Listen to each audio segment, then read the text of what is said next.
हमारे परम पूज्य स्वामी गोविंद देव गिरि जी, श्री चंपत राय जी तथा पधारे हुए सभी आदरणीय अतिथिगण का मैं सिंघल फाउंडेशन की ओर से आज के कार्यक्रम में अभिनंदन व स्वागत करती हूँ तथा आप सभी से निवेदन करती हूँ कि अपना स्थान ग्रहण कर लें तथा अपने मोबाइल फोन साइलेंट मोड या स्विच ऑफ मोड पे कर दें। आदरणीय श्री अशोक जी सिंघल एक ऐसे व्यक्ति थे जिन्होंने अपना संपूर्ण जीवन हिंदू संस्कृति या वैदिक संस्कृति के संरक्षण के लिए समर्पित कर दिया। पूजनीय श्री अशोक जी सिंघल का वेदों में प्रबल विश्वास था। वे चाहते थे संपूर्ण विश्व को वेदों की शक्ति, ज्ञान व मनीषा का लाभ अपने दैनिक जीवन में मिले। उनके इस स्वप्न को साकार करने के लिए सिंघल फाउंडेशन निरंतर प्रयासरत है। भारत आत्मा अशोक जी सिंघल वेद पुरस्कार इसकी एक पदध्वनि है।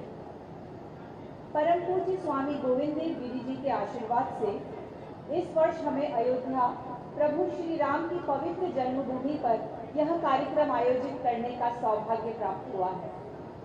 यह संभव हो पाया है आदरणीय श्री चंपत राय जी के तथा उनके सहयोगियों के संपूर्ण सहयोग से। आप अयोध्या में श्री राम जन्मभूमि तीर्थ ट्रस्ट के महासचिव के रूप में कार्यरत हैं। आपने निष्ठा और प्रतिबद्धता के साथ राम मंदिर निर्माण में सक्रिय तथा महत्वपूर्ण भूमिका निभाई है। आपने आदरणीय श्री अशोक जी सिंघल के साथ लंबे समय तक कार्य किया है। कार्यक्रम को आरंभ करते हुए मैं सिंघल फाउंडेशन के अग्रज श्री सलिल जी सिंघल साहब से निवेदन करती हूँ कि वे माननीय योगी आदित्यनाथ जी, परम पूज्य स्वामी गोविंद देव गिरि जी तथा श्री चंपत राय जी का मंच पर स्वागत करें तथा भैया जी जोशी का भी मंच पर स्वागत करें।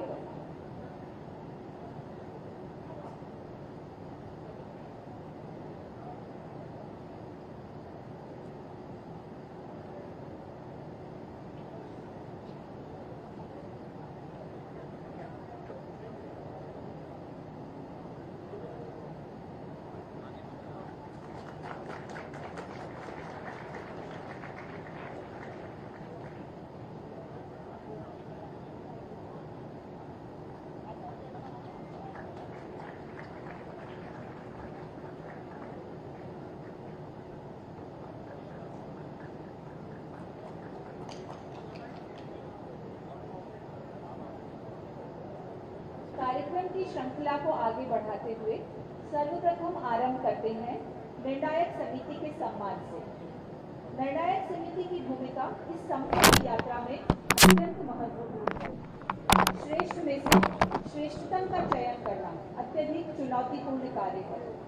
मैं परम पूज्य स्वामी जी से अनुरोध करती हूँ कि सिंघल फाउंडेशन की ओर से आपका सम्मान करें। सर्वप्रथम आमंत्रित करती हूँ वेद मूर्ति श्री शांताराम जी भानुसे को। आप मूलतः नासिक के निवासी हैं। आप यजुर्वेद माध्यान्ह शाखा के संरक्षण धनांत विद्वान हैं। आपने वैदिक सम्राट श्री कृष्ण गोडसे गुरु जी के सानिध्य में वेद अध्यापन किया है। वर्तमान में आप नासिक में ही एक गुरुकुल का संचालन कर रहे हैं। तालियों की करतल ध्वनि से हम आपका सम्मान करते हैं। अब आमंत्रित करती हूँ वेद मूर्ति श्री A.R. नारायण जी धनपाठी को। आप मूलतः तमिलनाडु प्रांत के निवासी हैं। आप यजुर्वेद की तैतरीय शाखा के संरक्षण धनांत विद्वान हैं। आपने अपने पिताजी श्री राम धनपाठी जी के सानिध्य में वेद अध्ययन किया है। वर्तमान में आप काशी में वेद सेवा कर रहे हैं। तत्पश्चात आमंत्रित करती हूँ वेद मूर्ति डॉक्टर विजय कुमार जी शर्मा को। आप मूलतः राजस्थान के निवासी हैं। आप सामवेद राणायणी शाखा के रहस्यांत विद्वान हैं। आप वर्तमान में संपूर्णानंद संस्कृत विश्वविद्यालय के वेद विभाग में सहायक आचार्य के पद को सुशोभित करते हुए वेद सेवा में समर्पित हैं। अब आमंत्रित करती हूँ वेद मूर्ति श्री मोरेश्वर विनायक जी गैसास गुरु जी को। आप मूलतः पुणे के निवासी हैं। आपने अपने पिताजी श्री विनायक जी से ऋग्वेद का अध्ययन किया है। आप ऋग्वेद की संलक्षण मूर्धन्य विद्वान हैं। आप पुणे में वेद भवन के संस्थापक हैं तथा श्रुति परंपरानुसार वेद अध्यापन अनेक वर्षों से करा रहे हैं। तालियों के माध्यम से हम आप सभी के योगदान को साष्टांग प्रणाम करते हैं। सम्मान की श्रृंखला को ही आगे बढ़ाते हुए मैं स्वामी जी से पुनः अनुरोध करती हूँ कि वह हमारी अनुशंसा समिति के सदस्यों को सम्मानित करें तथा मंच पर आमंत्रित करती हूँ वेदमूर्ति श्री गणेश जी जोगलेकर को, प्रोफेसर रामानुज जी उपाध्याय को, वेदमूर्ति श्री कृष्ण मधुकर जी पलस्कर को तथा वेदमूर्ति श्री रामचंद्र जी जोशी को पधारिया।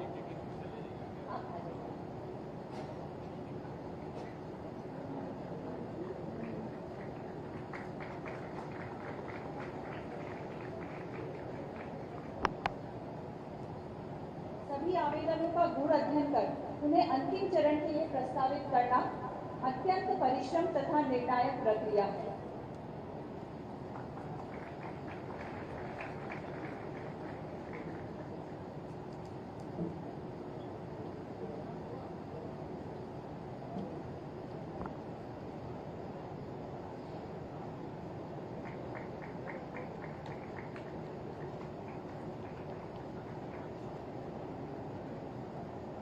अब मैं आमंत्रित करती हूँ सिंघल फाउंडेशन के अध्यक्ष श्री सलिल जी सिंघल साहब को पधारे हुए सभी सम्मानित अतिथिगण के स्वागत के लिए तथा अनुरोध करती हूँ हमें भारत आत्मा अशोक जी सिंघल वेद पुरस्कार की यात्रा से अवगत कराएं।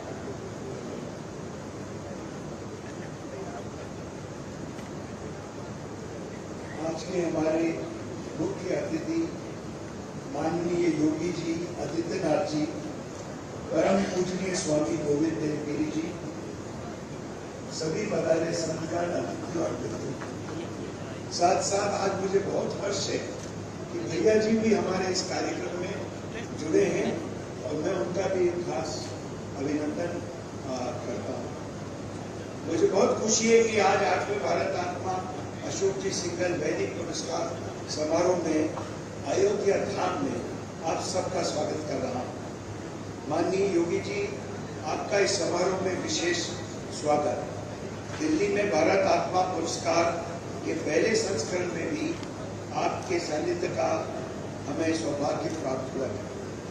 आपने व्यसत कार्यक्रम के रहते आपका अयोध्या धाम में दोबारा आना, आपकी वेदों के प्रति आस्था और पूज्य अशोक चाचा जी की प्रति श्रद्धा का द्योतक है। आपका इस समारोह में हार्दिक हार्दिक स्वागत है।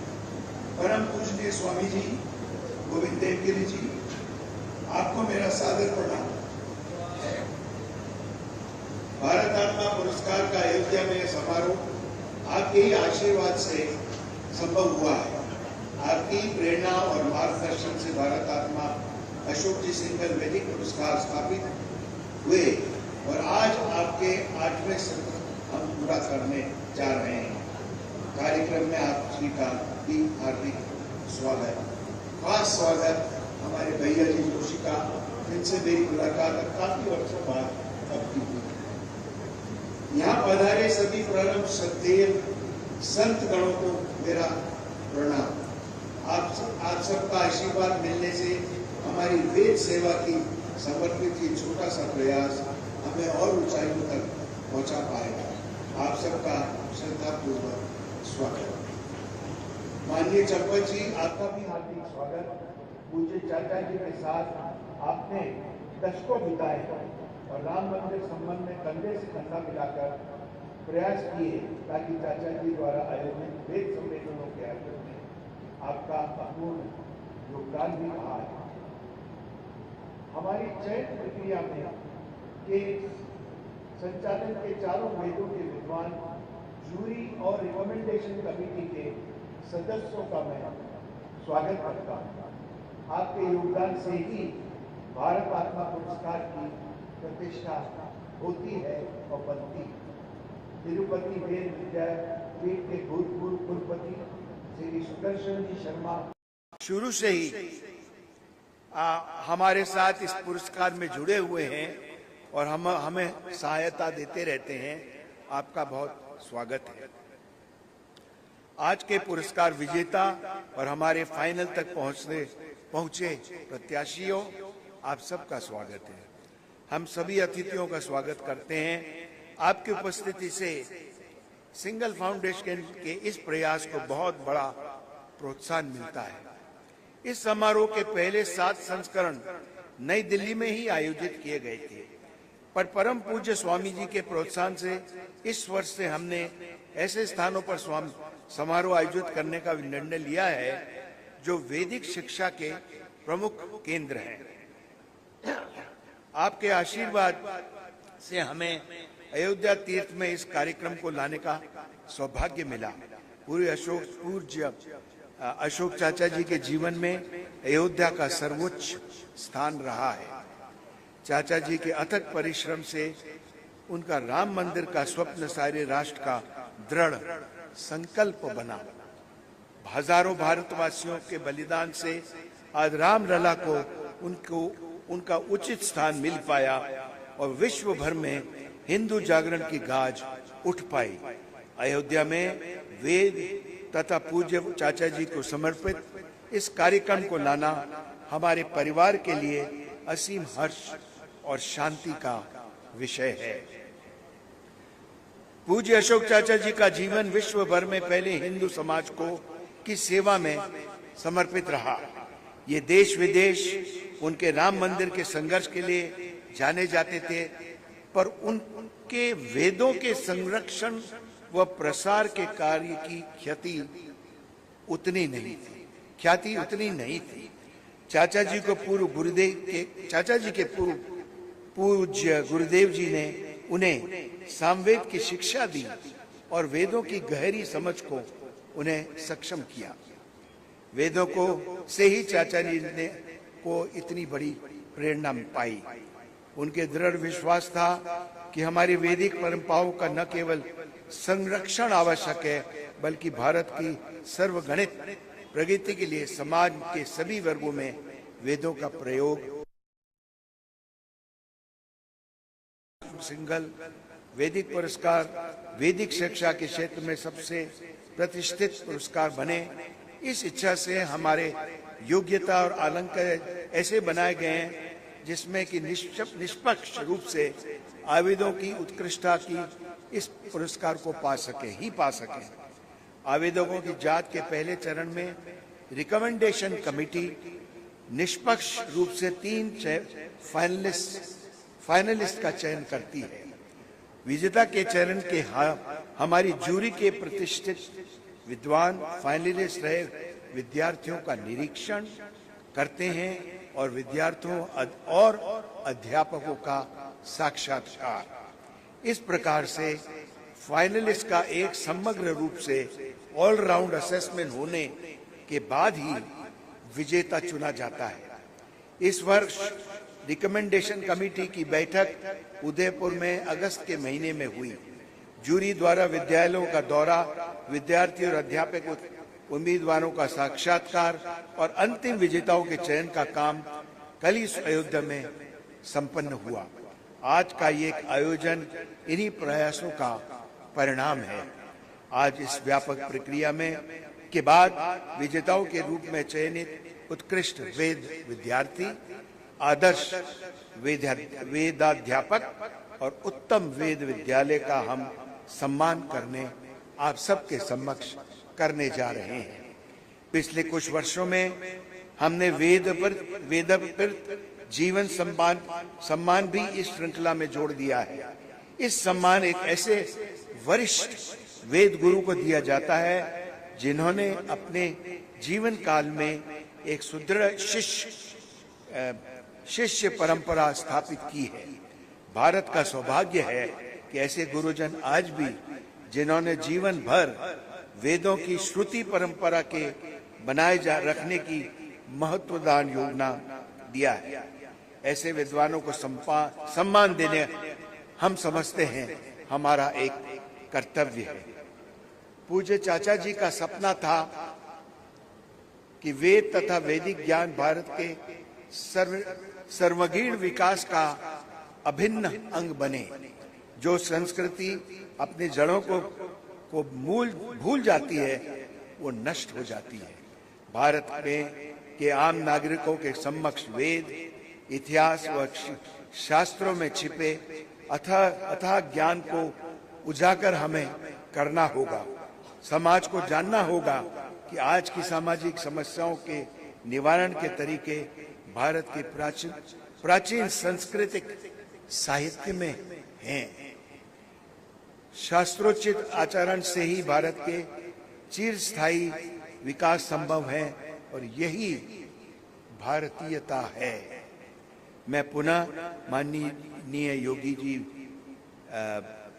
महाराज, परम पूज्य स्वामी गोविंद गिरिधर जी, हमारे प्रिय भैया जी जोशी और यहाँ पधारे सब संत गुणों महानुभावों का सिंगल फाउंडेशन और मेरी ओर से हार्दिक स्वागत करता हूँ।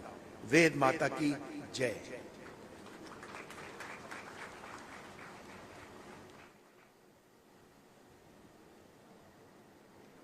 धन्यवाद आदरणीय सिंगल साहब। अब मैं निवेदन करती हूँ परम पूज्य स्वामी जी से कि वह अपने पुण्य विचारों से हमारा ज्ञानवर्धन करें।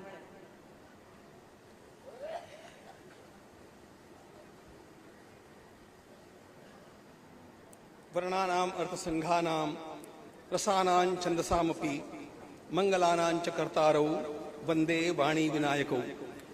मेरी छोटी सी बात को आरंभ करने से पूर्व मैं हमारे परम पूज्य योगी जी महाराज से, सम्माननीय मुख्यमंत्री महोदय से प्रार्थना करूंगा कि यहाँ पर विराजमान महामहोपाध्याय अमलधारी सिंह जी का जो वांग्मय यहाँ पर रखा हुआ है उसका वे प्रकाशन करें, लोकार्पण करें।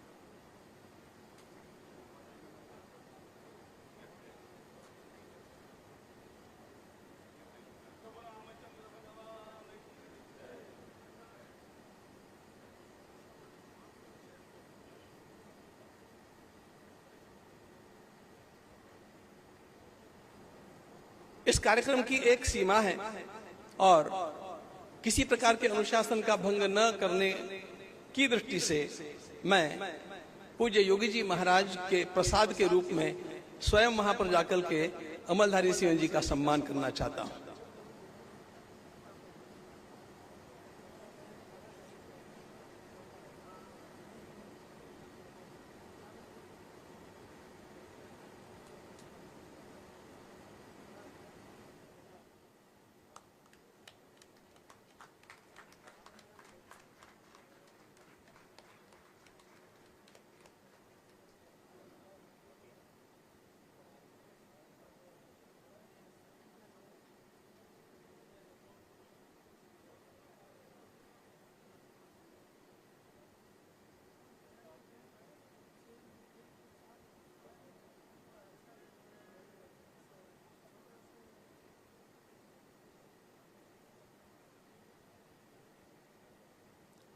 आपदामपहर्तारम दातारम सर्वसंपदाम लोकाभिरामम श्रीरामम भूयो भूयो नमाम्यहम।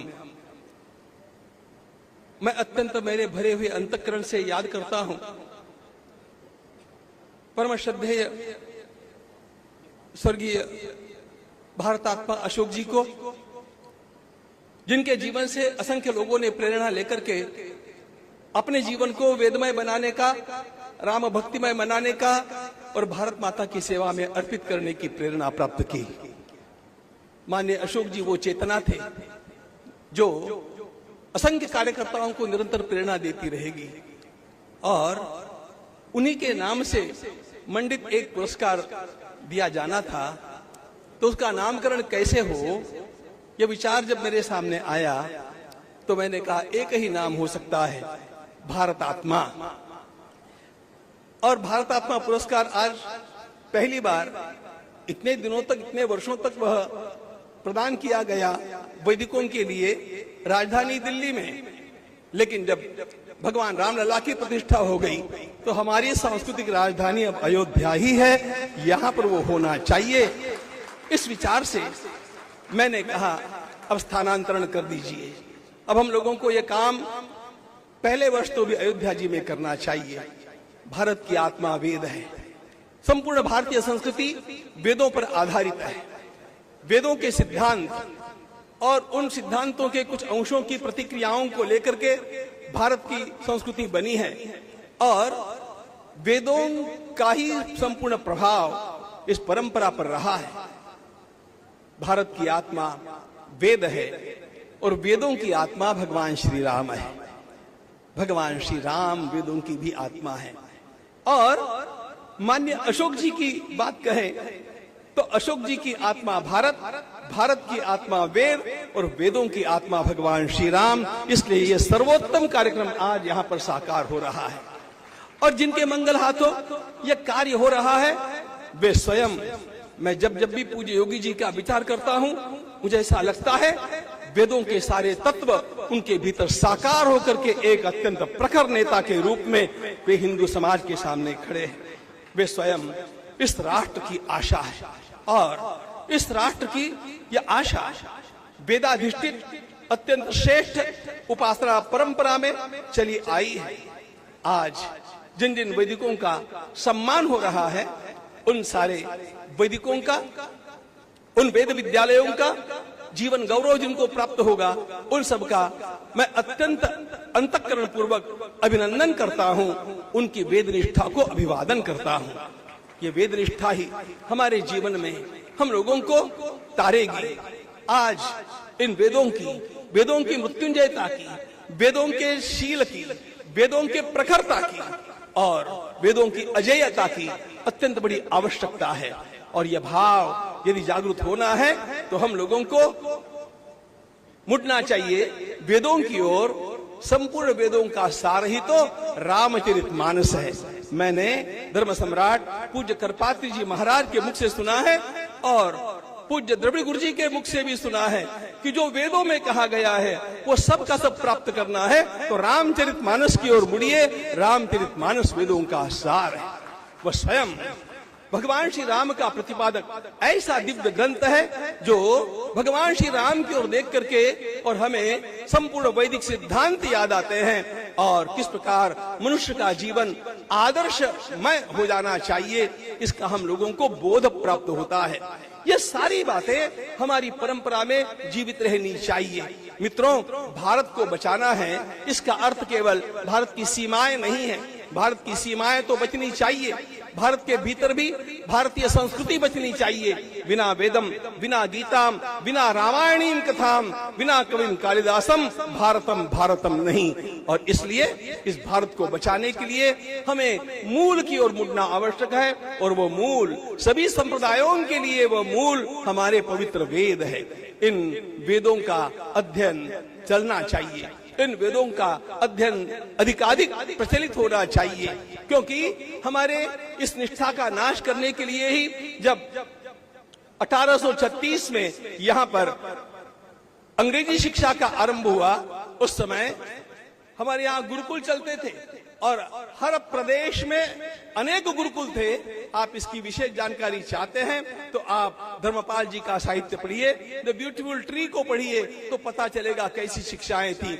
अंग्रेजों के ध्यान में आया इस वैदिक शिक्षा के कारण, इस वेदाधिष्ठित शिक्षा के कारण यह राष्ट्र अजेय है। और इसलिए मैक्स मुलर ने लिखा, India has been conquered once, it will be conquered again, and the second conquest must be through education. यहाँ की शिक्षा पद्धति का नाश करना चाहिए। अंग्रेजों ने बनाए हुए काले कानूनों में पहला कानून था गुरुकुलों का नाश करना।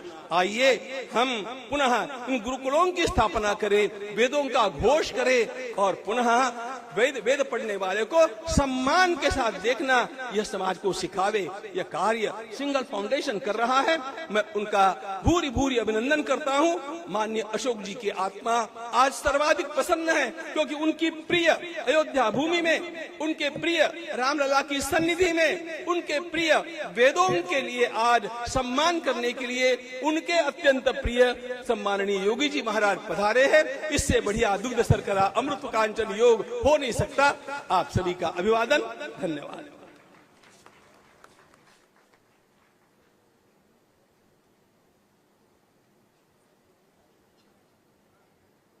आपका बहुत बहुत धन्यवाद स्वामी जी। अब हम आज के कार्यक्रम के उस पड़ाव पर पहुंच गए हैं जिसकी हम सभी अत्यंत उत्सुकता से प्रतीक्षा कर रहे हैं। भारत आत्मा अशोक जी सिंघल वेद पुरस्कार। आरंभ करते हैं उत्कृष्ट वेद विद्यार्थी श्रेणी से। मैं अनुरोध करती हूं मुख्य अतिथि माननीय योगी आदित्यनाथ जी से कि वह पुरस्कार वितरण अपने कर कमलों से कर सम्मानित करें। उत्कृष्ट वेद विद्यार्थी श्रेणी के अंतिम चरण में पहुंचने वाले प्रतिभागी हैं श्री गुल्लपल्ली कार्तिकेय जी शर्म, श्री वेदांग मंदार जी शहरकर तथा श्री नारायण लाल जी शर्मा तथा विजेता है श्री नारायण लाल जी शर्मा। आपको आमंत्रित करती हूं प्रमाण पत्र, पदक तथा 3 लाख रुपए की धनराशि सिंघल फाउंडेशन की ओर से ग्रहण करने के लिए। आप मूलतः राजस्थान के निवासी हैं। आप श्री लादूलाल जी शर्मा तथा श्रीमती विमला देवी के पुत्र रत्न हैं। आपने सामवेद की राणायनी शाखा से विद्या अर्जित करी है। आपने सामवेद का सांगोपांग अध्ययन करने का निश्चय किया है और आजीवन वैदिक ज्ञान के प्रचार प्रसार तथा वेद सेवा के प्रति समर्पित होने का संकल्प लिया है। तालियों की गड़गड़ाहट से हम आपको बधाई देते हैं। उत्कृष्ट वेद विद्यार्थी श्रेणी के अंतिम चरण में पहुंचने वाले प्रतिभागी श्री गुल्लपल्ली कार्तिकेय जी शर्मा घनपाठी, श्री वेदांग मंदार जी शहरकर। आप दोनों को भी मैं आमंत्रित करती हूं। आपके इस लगन व परिश्रम से अध्ययन कर इस सोपान तक पहुंचने के लिए बहुत बहुत बधाई तथा तालियों के माध्यम से हम आपको शुभकामनाएं अर्पित करते हैं। आइए बढ़ते हैं पुरस्कार की द्वितीय श्रेणी की ओर। आदर्श वेद अध्यापक। गुरु अनंत भूमिकाओं में है, वह हमें अंधकार से प्रकाश की ओर ले जाते हैं। इनकी महिमा अपरंपार है।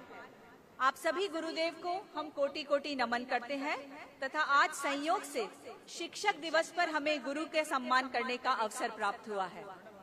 इस श्रेणी के अंतिम चरण में पहुंचने वाले गुरुदेव हैं ब्रह्मश्री डॉक्टर एस अनंत नारायण जी गणपतिगल, श्री कुलपति आर चंद्रमौली जी श्रोती तथा श्री मंदार नारायण जी शहरकर तथा विजेता है श्री कुलपति आर चंद्रमौली जी श्रोती। आपको मंच पर आमंत्रित करती हूँ प्रमाण पत्र, पदक तथा 5 लाख रुपए की धनराशि सिंगल फाउंडेशन की ओर से ग्रहण करने के लिए। आप मूलतः तमिलनाडु के निवासी हैं। आप सामवेद की कौथुम शाखा के संलक्षण घनांत विद्वान हैं। गुरुजी ने सन 2000 से स्वयं के खर्च पर उनके ही घर पर 18 विद्यार्थियों से सामवेद का अध्ययन प्रारंभ किया। अभी तक गुरुजी 37 विद्यार्थियों को संपूर्ण सामवेद में पारंगत कर चुके हैं। वर्तमान में गुरुजी के सानिध्य में 44 विद्यार्थी सामवेद का अध्ययन कर रहे हैं। तालियों की करतल ध्वनि से हम आपका सम्मान करते हैं। आमंत्रित करती हूँ आदर्श वेद अध्यापक श्रेणी के अंतिम चरण में पहुंचने वाले गुरुदेव को ब्रह्मश्री डॉक्टर एस अनंत नारायण जी गणपतिगल तथा श्री मंदार नारायण जी शहरकर को। आपको अनेकानेक बधाई। आपका ज्ञान व प्रकाश सर्वदा हम पर यूं ही प्रकाशित होता रहे, ईश्वर से यही कामना करती हूँ। आपको बहुत बहुत आभार। भारत आत्मा पुरस्कार की तृतीय श्रेणी सर्वश्रेष्ठ वेद विद्यालय। यह गुरुकुल या वेद विद्यालय हमारी संस्कृति की अमूल्य धरोहर है। इन्हें सहेज कर रखना तथा नवीन सोपानों तक लेकर जाना सराहनीय कार्य है। इस श्रेणी के अंतिम चरण में पहुंचने वाले विद्यालय हैं द राजा वेद काव्य पाठशाला कुंभकोणम, आचार्य गोपाल चंद्र मिश्र वैदिक उन्नयन संस्था काशी, श्री दत्तात्रेय वेद विद्यालय गुरुकुल आंध्र प्रदेश तथा विजेता है आचार्य गोपाल चंद्र मिश्र वैदिक उन्नयन संस्था काशी। आपको आमंत्रित करती हूँ प्रमाण पत्र, ट्रॉफी तथा 7 लाख रुपए की धनराशि सिंगल फाउंडेशन की ओर से ग्रहण करने के लिए। इस वेद विद्यालय की स्थापना राजस्थान के लब्ध प्रतिष्ठित वैदिक विद्वान आचार्य गोपाल चंद्र जी मिश्र की पुण्य स्मृति में की गई है। प्रोफेसर युगल किशोर जी मिश्र तथा श्री किशोर जी मिश्र द्वारा परंपरागत वैदिक अध्यापन की परंपरा को संवर्धित करने तथा आचार्य जी की वेद सेवा भाग को चिरस्थायी बनाने के लिए सन 1995 में इस वेद विद्यालय की स्थापना की तथा स्व पैतृक आवास इस वेद विद्यालय को समर्पित है। आपको अनेकानेक बधाई। तथा इस श्रेणी के अंतिम चरण में पहुंचने वाले विद्यालय प्रतिनिधियों को मैं मंच पर आमंत्रित करती हूं। द राजा वेद काव्य पाठशाला कुंभकोणम, श्री दत्तात्रेय वेद विद्यालय गुरुकुलम आंध्र प्रदेश। आपके इस अभूतपूर्व कार्य के लिए आपको अनेकानेक बधाई तथा शुभकामनाएं। तालियों की गड़गड़ाहट से हम अपनी भावना की अभिव्यक्ति करते हैं।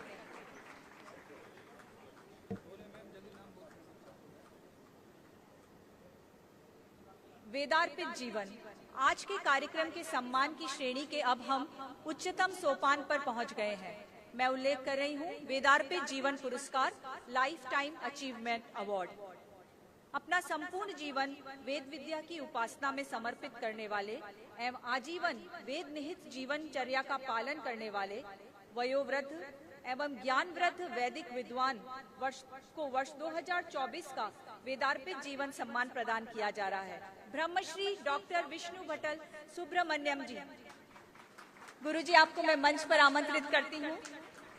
आप वर्तमान में हैदराबाद में निवासरत हैं। आप कृष्ण यजुर्वेद की तैत्रीय शाखा के विद्वान हैं। आपने संलक्षण, घनांत, वैद्य भाष्य, अद्वैत वेदांत आदि ग्रंथों का अध्ययन कठोर परिश्रम से किया है। आप महोपाध्याय जी वर्तमान में भी वेद वेदांगों का अध्ययन परंपरा में निस्वार्थ रूप से समर्पित हैं। आपको हम यह सम्मान समर्पित करते हुए गौरव का अनुभव कर रहे हैं तथा तालियों के माध्यम से व्यक्त कर रहे हैं। अब मैं आमंत्रित करना चाहती हूँ माननीय योगी आदित्यनाथ जी को। सर्वविदित है कि आप उत्तर प्रदेश के वर्तमान मुख्यमंत्री हैं और भारतीय राजनीति में एक प्रमुख हस्ताक्षर हैं। आपका जन्म 5 जून 1972 को उत्तराखंड की पौड़ी गढ़वाल जिले के पंचुर गांव में हुआ था। आपने काशी हिंदू विश्वविद्यालय से स्नातक की शिक्षा प्राप्त की और तत्पश्चात सनातन धर्म के प्रति अपनी गहरी आस्था के कारण आपने धार्मिक गुरु महंत अद्वैतनाथ जी के शिष्य बने। आपने 1998 में गोरखपुर से भारतीय जनता पार्टी के टिकट पर लोकसभा चुनाव जीतकर राजनीति में कदम रखा। लगातार 5 बार गोरखपुर के सांसद रहे। 2017 में उत्तर प्रदेश विधानसभा चुनाव में भाजपा की ऐतिहासिक जीत के बाद आप उत्तर प्रदेश के मुख्यमंत्री बने।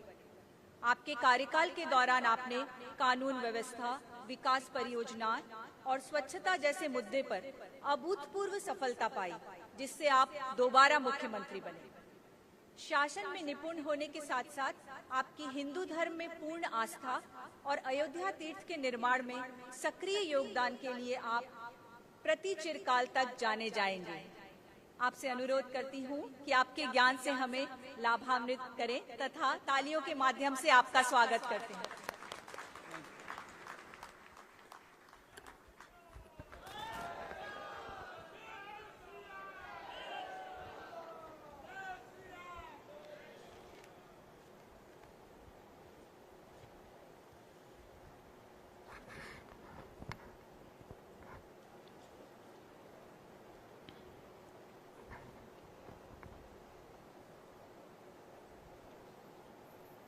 रामाय रामभद्राय रामचंद्राय वेदसे रघुनाथाय नाथाय सीताय पति नमः। अयोध्या धाम में भारत आत्मा श्रद्धेय अशोक जी सिंघल जी की स्मृति को जीवंत बनाए रखने के लिए वेद पुरस्कार 2024 के आज के इस समारोह में जिनका सानिध्य प्राप्त हो रहा है, ऐसे श्री राम जन्मभूमि तीर्थ ट्रस्ट के कोषाध्यक्ष पूज्य स्वामी गोविंद देव गिरी जी महाराज, श्रद्धेय भैया जी जोशी जी, श्री राम जन्मभूमि तीर्थ क्षेत्र ट्रस्ट के हमारे महामंत्री और श्री राम जन्मभूमि आंदोलन के दौरान श्रद्धेय अशोक जी के सानिध्य में जिन्होंने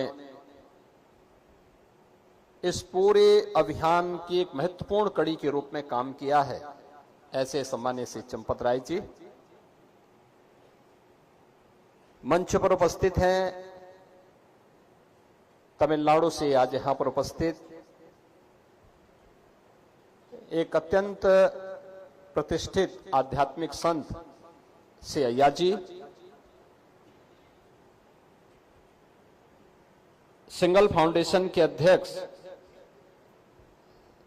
श्री सलील सिंघल जी, न्यासी संजय सिंघल जी,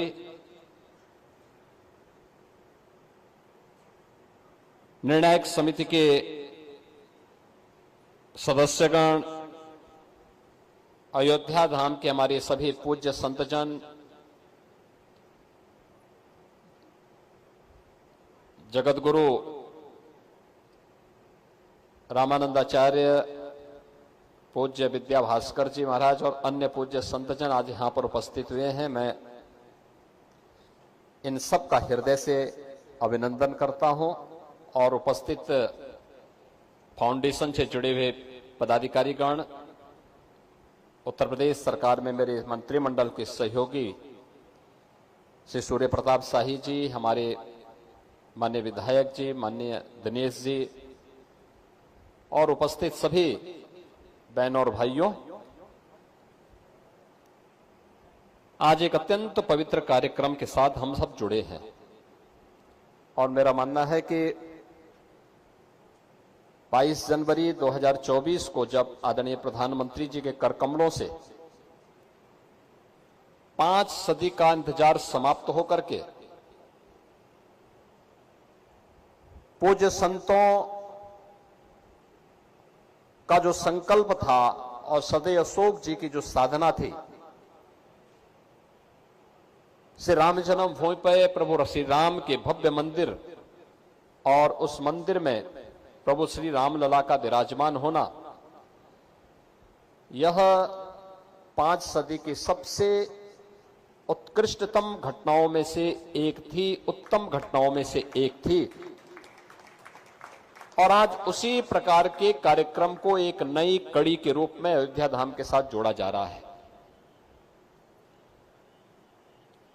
इस समारोह के ठीक पहले श्रद्धेय भैया जी के साथ में मैं तमिलनाडु से पधारे हमारे अत्यंत प्रतिष्ठित आध्यात्मिक संत श्रद्धेय अय्या जी के साथ में हम लोगों ने श्री रामनाथ स्वामी मंदिर में कुंभाभिषेक और प्राण प्रतिष्ठा का कार्यक्रम संपन्न करने में का सौभाग्य हमें प्राप्त हुआ है। और अब भारत आत्मा श्रद्धेय अशोक जी की स्मृति को और भी जीवंत बनाए रखने के लिए वेद पुरस्कार का एक कार्यक्रम यहां पे संपन्न हुआ है। मैं सबसे पहले जूरी के सदस्यों को, उत्कृष्टतम विद्यार्थी को, उत्कृष्टतम शिक्षक को और उत्कृष्टतम संस्था को इस पुरस्कार प्राप्त होने पर प्रत्येक सनातन धर्मावलंबी की ओर से, पूज्य संतों की ओर से हृदय से बधाई देता हूं, उनका अभिनंदन करता हूं।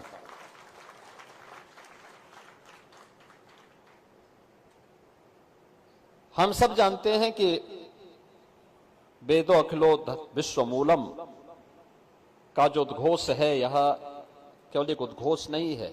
अखिल विश्व के धर्म का कोई मूल है तो वह हमारा वेद है।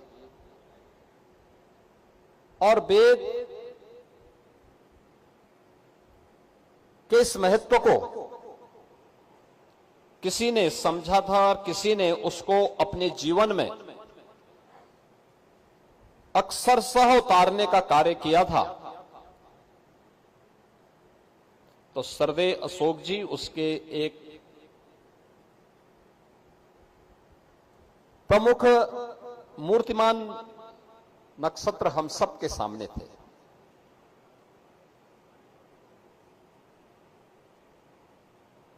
भारत आत्मा अशोक सिंगल पुरस्कार उत्कृष्ट वेद विद्यार्थी को, शिक्षक को, संस्था को प्राप्त हो रहा है और पहली बार अयोध्या धाम में पुरस्कार दिया जा रहा है।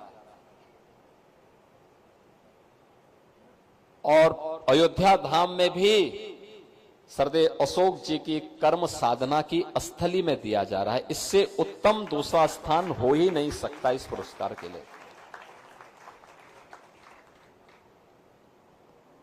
सरदे अशोक जी के बारे में हर व्यक्ति जानता है कि वह काशी हिंदू विश्वविद्यालय में, वहां से उन्होंने इंजीनियरिंग की डिग्री ली थी और जब ये डिग्री दुर्लभ होती थी तब ली थी। लेकिन जीवन उनका समर्पित था सनातन धर्म के लिए, क्योंकि उन्हें मालूम था कि दुनिया का एक ही धर्म है, वह है सनातन धर्म।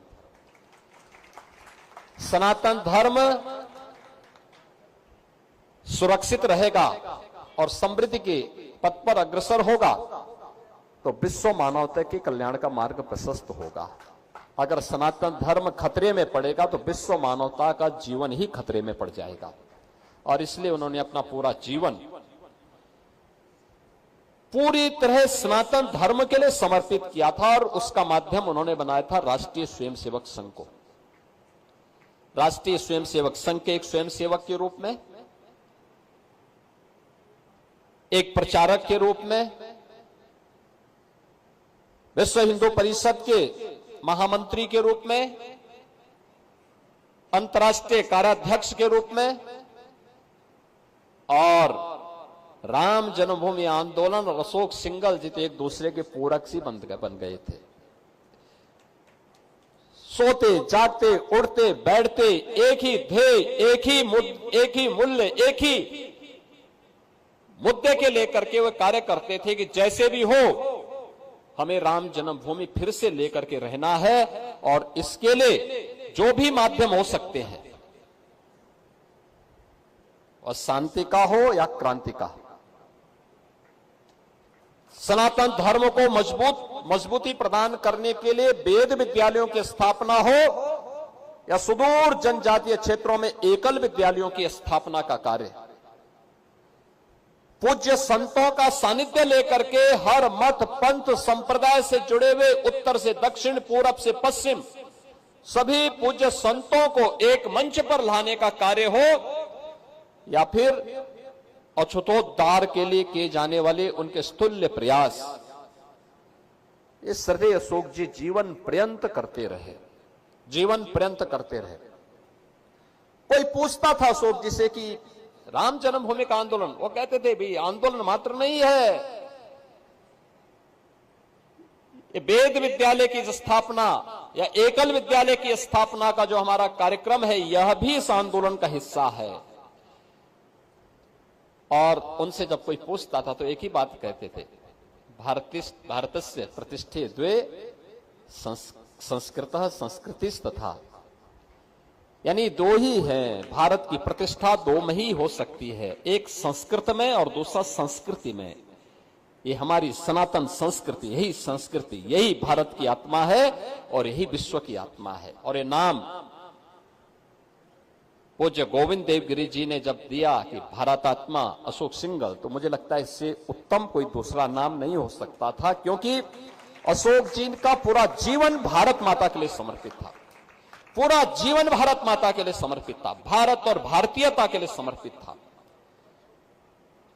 उन्होंने इसके लिए संघर्ष किया, अपमान सहा, लेकिन तनिक भी विचलित नहीं हुए अपने मूल्यों से, अपने सिद्धांतों से। पूज्य माता पिता के द्वारा दिए गए संस्कार, राष्ट्रीय स्वयंसेवक संघ की पाठशाला में सीखे गए संस्कारों से तनिक भी विचलित हुए बगैर, बिना रुके, बिना झुके, बिना डिगे निरंतर कार्य करते रहे। और परिणाम है कि जब सच्ची साधना होती है तो परिणाम तो आएगा ही आएगा, आएगा ही आएगा। वह भी हम लोगों ने देखा है जब आदरणीय प्रधानमंत्री जी के कर कमलों से 5 सदी का इंतजार समाप्त हुआ, पूज्य संतों का संकल्प पूरा हुआ और अयोध्या में प्रभु श्री रामलला 500 वर्षों के बाद विराजमान हुए हैं। आज श्रद्धेय अशोक जी को स्मरण करने का एक अवसर है, जब हम लोग इस अवसर पर सनातन धर्म के मूल्यों से जुड़े हुए उन सभी मानबिंदुओं की स्थापना के लिए निरंतर कार्य कर रहे थे। मुझे याद है एक सामान्य कार्यकर्ता, गोरक्षक श्री सुन्नर यादव की आजमगढ़ में गौ तस्करों ने हत्या कर दी थी। आंदोलन में, स्थानीय स्तर का आंदोलन था, तो मैं भी गोरखपुर से पहुंचा था। मैं भौचक था कि मेरे पहुंचने के तुरंत बाद श्रद्धेय अशोक जी भी इस आंदोलन में आ गए। अरे गोरक्षक की हत्या हुई है और ये कैसे हम स्वीकार कर सकते हैं।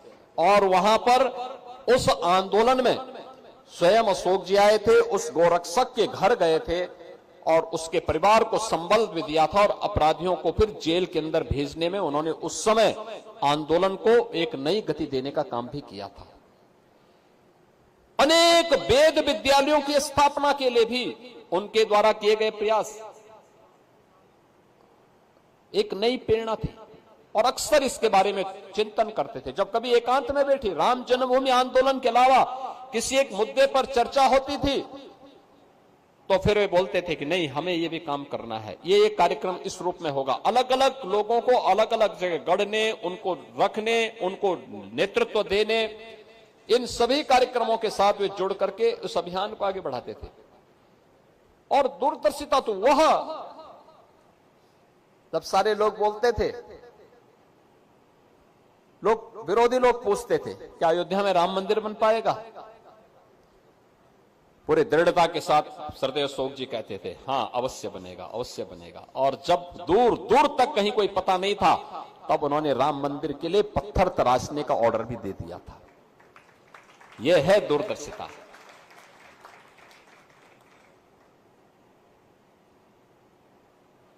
मैं सिंगल फाउंडेशन को इसलिए अभिनंदन भी करूंगा कि उन्होंने आज एक कार्यक्रम यहां पर शिक्षक दिवस के रूप में आयोजित किया है। शिक्षक दिवस, शिक्षक दिवस भी पूरे भारत को जोड़ता है और भारत के द्वितीय राष्ट्रपति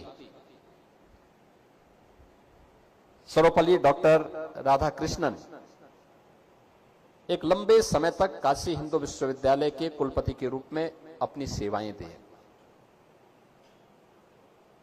भारतीय दर्शन पर उनकी जो पकड़ थी वह भी, वे एक स्वतंत्रता संग्राम सेनानी थे, एक उत्कृष्ट शिक्षक थे। भारत के सनातन मूल्यों के प्रति उनके मन में अगाध श्रद्धा थी। भारतीय दर्शन के वे ज्ञाता थे और उनकी स्मृति में भारत 5 सितंबर की तिथि को शिक्षक दिवस के रूप में आयोजित करता है। कितना अच्छा संजोग है। शिक्षक दिवस में देश के द्वितीय राष्ट्रपति, महान शिक्षाविद, दार्शनिक सर्वपल्ली डॉक्टर राधाकृष्णन को हम स्मरण कर रहे हैं। और श्रद्धेय राधाकृष्णन जी भी तमिलनाडु में ही उनका जन्म हुआ था। कर्मभूमि पूरा भारत था। देश की स्वाधीनता के लिए भी उन्होंने बढ़ चढ़ करके भाग लिया था। और आज अयोध्या धाम में हम लोग श्री रामनाथ स्वामी जी के मंदिर का भी आज भव्य कुंभाभिषेक और प्राण प्रतिष्ठा के समारोह के साथ साथ श्रद्धेय अशोक जी की स्मृतियों को वेद पुरस्कार के माध्यम से एक नई गति दे रहे हैं, नई ऊंचाइयां प्रदान कर रहे हैं। अशोक सिंघल फाउंडेशन का मैं इसके लिए हृदय से धन्यवाद ज्ञापित करता हूं। जिन संस्थाओं को, जिन शिक्षकों को और जिन छात्रों को, जिन विद्यार्थियों को, वेद पाठी विद्यार्थियों को यह सम्मान प्राप्त हुआ है, जूरी के कठिन चयन की प्रक्रिया के साथ गुजरने के बाद वे आगे बढ़े हैं। और मुझे लगता है कार्य और अच्छे ढंग से आगे बढ़ने चाहिए। हम लोग इस बात को पूरी दृढ़ता के साथ कह सकते हैं कि दुनिया आज भारत की तरफ आशा भरी निगाहों से देख रही है।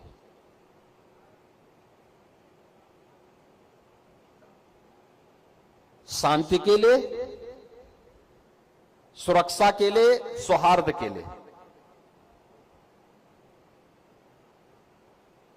पूरी दुनिया के अंदर कहीं कोई घटना घटित होती है तो आज आशा भरी निगाहें भारत की ओर, भारत के नेतृत्व की ओर होती है।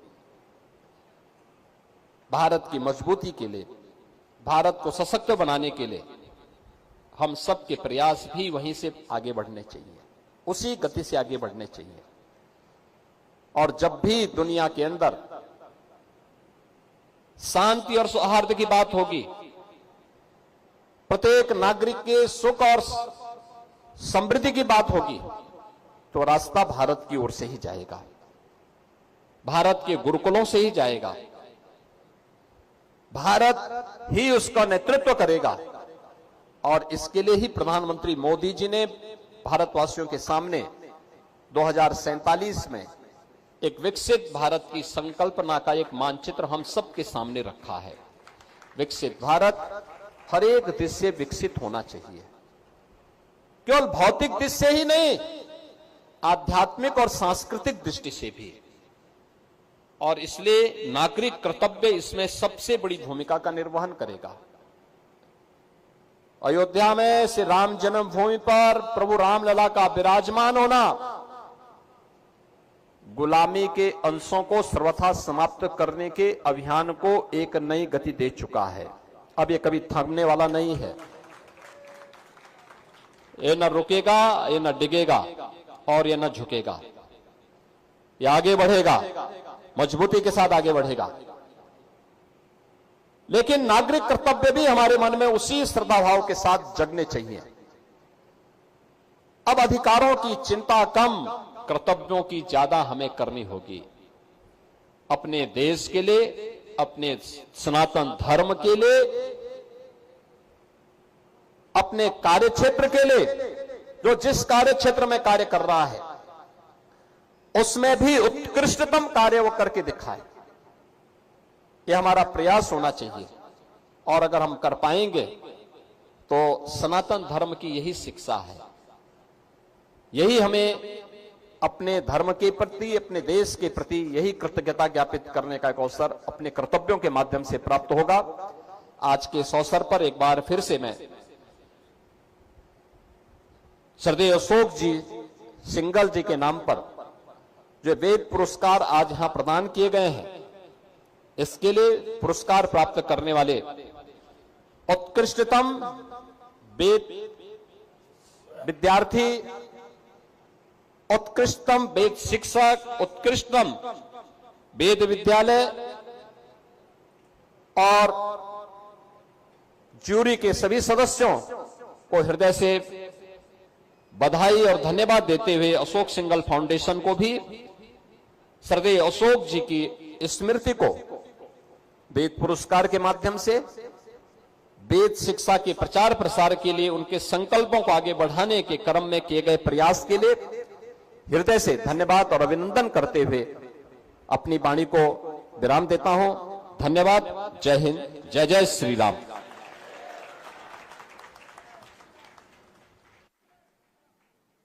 आपका बहुत बहुत धन्यवाद माननीय योगी आदित्यनाथ जी। कार्यक्रम के अंतिम सोपान में मैं निवेदन करती हूँ सिंघल फाउंडेशन के न्यासी श्री संजय जी सिंघल साहब से कि वे पधारे हुए अतिथिगण का धन्यवाद तथा आभार व्यक्त करें।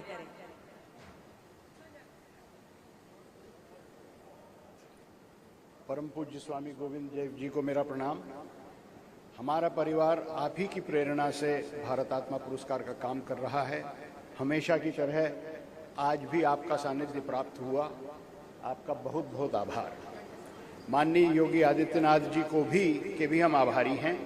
आपने अपने अति व्यस्त कार्यक्रम से समय निकालकर वेदों को प्रोत्साहन देने के लिए आयोजित इस कार्यक्रम में आप पधारे।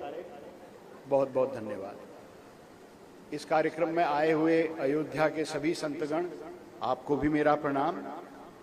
आपका इस कार्यक्रम में जुड़ना इस कार्यक्रम की शोभा को बढ़ाता है। आप पधारे, बहुत आभार। भैया जी का एक तरह से बोनस अटेंडेंस हो गया। भैया जी भी आज यहाँ हैं, तो भैया जी का भी बहुत बहुत आभार। अयोध्या में इस कार्यक्रम के आयोजन में अगर चंपत जी न होते तो ये कार्यक्रम सिंघल फाउंडेशन के लिए तो आयोजित करना असंभव था। तो चंपत जी और चंपत जी की सारी टीम, इनके भी हम बहुत बहुत आभारी हैं कि आपने हमारी इस कार्यक्रम के आयोजन में इतनी मदद की। सिंघल फाउंडेशन की ओर से मैं हमारी रिकमेंडेशन कमेटी और जूरी के सभी सदस्यों को का धन्यवाद करता हूं। अखिल भारतीय स्तर पर एक निष्पक्ष रूप से उत्कृष्टता का मूल्यांकन हो, ये एक बहुत मुश्किल काम है, लेकिन इसे अपना कर्तव्य मानकर ये जो हमारी रिकमेंडेशन और जूरी कमेटी काम करती है, इसके लिए उनका भी बहुत बहुत आभार। भारत आत्मा पुरस्कार की जो प्रक्रिया है उसमें हमारी जूरी हर विद्यालय में जाती है और हर विद्यालय में जहां जाते हैं उन्हें विद्यालयों की ओर से भी पूरा सहयोग मिलता है। सभी विद्यालयों का भी धन्यवाद इस सहयोग के लिए। अध्यापक और विद्यार्थी यहाँ साक्षात्कार के लिए आते हैं और उस साक्षात्कार से ही उत्कृष्टता का मूल्यांकन होता है। उनका भी आभार और जो विजेता हैं उन सबको बहुत बहुत बधाई। मेरे साथ सुदर्शन जी सन्निधानम, भूतपूर्व कुलपति तिरुपति वेद विद्यापीठ, इनका वेदों का ज्ञान और उस ज्ञान से सिंघल फाउंडेशन को हमेशा जो एक सपोर्ट मिलता है, जो एक सहारा मिलता है, उसके लिए भी सुदर्शन जी बहुत बहुत धन्यवाद। हमारे इस कार्य में परोक्ष अपरोक्ष रूप से कई लोगों ने हमारी सहायता की। उन सब का नाम न लेते हुए मैं अपनी ओर से धन्यवाद देता हूं। अंत में पुनः परम पूज्य स्वामी गोविंद देव गिरि जी के चरणों में और माननीय योगी आदित्यनाथ जी और सभी परम पूज्य संतों को प्रणाम करते हुए मैं अपनी वाणी को यहीं विराम देता हूं। वेद माता की जय।